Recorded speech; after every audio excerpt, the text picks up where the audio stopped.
Bismillahirrahmanirrahim. Assalamualaikum warahmatullahi wabarakatuh. Alhamdulillahirabbil alamin. Wassalatu wassalam asrafil anbiya'i wal mursalin wa ala alihi washabihi ajmain. Amma ba'du. Pertama-tama, marilah kita panjatkan puja dan puji syukur kehadirat Allah Subhanahu wa taala karena atas berkat rahmat, karunia dan hidayahnya kita masih diberikan kesehatan jasmani maupun rohani. Baiklah, pada kesempatan kali ini, perkenalkan nama saya Anggi Putri Anissa dengan NIM 10620000015, Hukum Tata Negara 3A.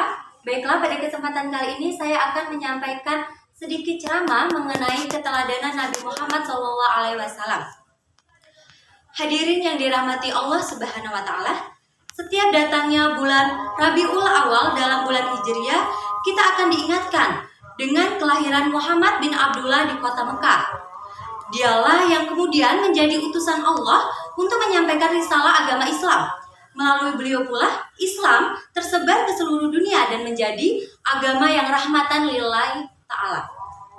Nabi Muhammad adalah sosok yang memiliki akhlak terpuji. Bahkan, Ibunda Aisyah radhiyallahu anha mengatakan bahwa akhlak Rasulullah adalah Al-Quran. Dan Nabi Muhammad merupakan suri tauladan yang sempurna bagi umat manusia.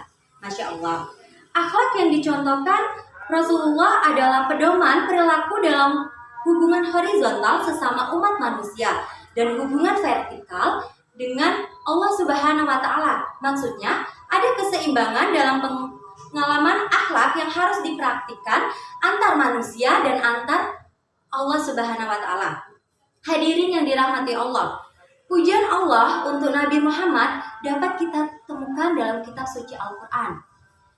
Salah satunya dapat kita temukan dalam Al-Quran seperti pada surah Al-Ahzab ayat 21. Allah berfirman yang berbunyi, Allahal akhiral yawmallaha nari maullahi lilakumu an laqad, yang artinya sesungguhnya telah ada pada diri Rasulullah itu suri tauladan yang baik bagimu, yaitu bagi orang yang mengharap rahmat Allah dan kedatangan hari-hari dan dia banyak menyebut Allah. Quran surah Al-Ahzab ayat 21. Kemuliaan akhlak Nabi Muhammad tidak hanya diakui oleh kalangan umat Islam saja, namun kaum non-muslim pun memuji perangai beliau, sampai-sampai beliau digelari dengan julukan Al-Amin berkat kejujuran yang ada pada diri Nabi Muhammad SAW.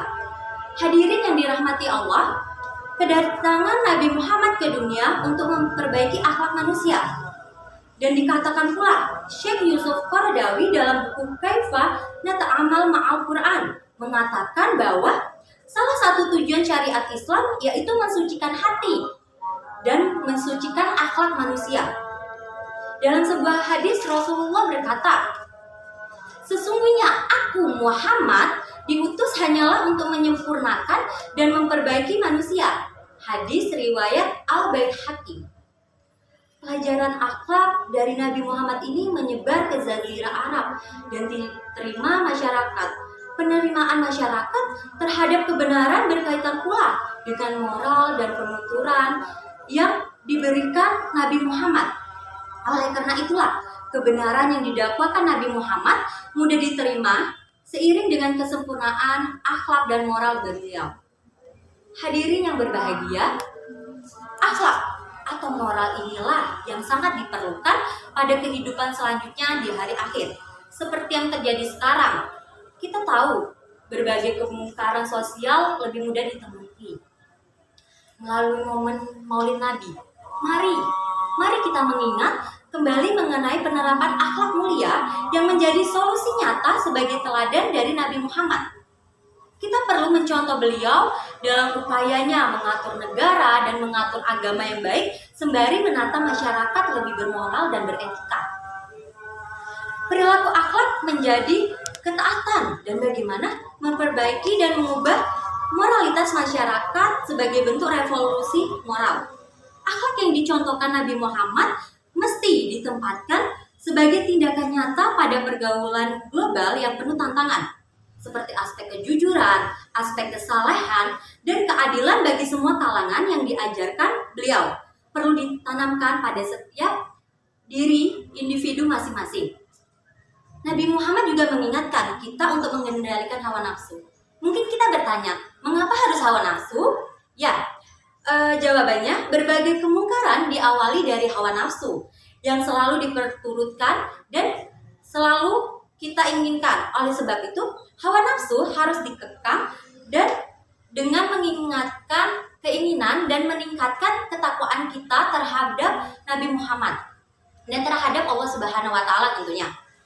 Dengan meningkatkan semangat dan meneladani akhlak mulia yang dibawakan Nabi Muhammad, kita berharap mampu mengungkap masa depan, baik masa depan akhirat maupun di dunia.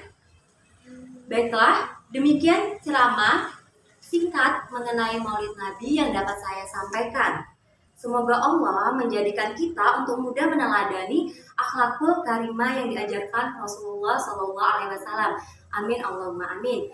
Kurang dan lebihnya saya mohon maaf. Saya akhiri. Wassalamualaikum warahmatullahi wabarakatuh.